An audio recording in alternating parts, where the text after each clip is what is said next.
শীতের শিশির ভেজা সকালে মায়ের হাতে বানানো খেজুরের গুড়ের ধোয়া ওঠা ভাপা পিঠাপুলি এবং খেজুর গুড়ের পায়েস ছাড়া শীত যেন অপূর্ণই থেকে যায়। গ্রাম অঞ্চলের মধু বৃক্ষ খ্যাত খেজুর গাছের কাঁচা রস থেকে তৈরি হয় আমাদের খেজুরের গুড়।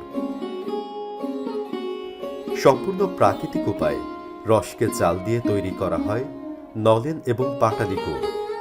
এরপর স্বাস্থ্যকর উপায়ে প্যাকেটজাত করে সেই গুড় আপনাদের কাছে পৌঁছে দিচ্ছি আমরা। বাঙালি ফুড টিম কর্তৃক সরবরাহকৃত ভেজালমুক্ত খাঁটি নলেন এবং পাটালি গুড় আপনাদের বিশ্বাসের মর্যাদা রাখবে বলে আমরা বিশ্বাস করি। ভালো খান, ভালো থাকুন, বাঙালি ফুডের সাথেই থাকুন।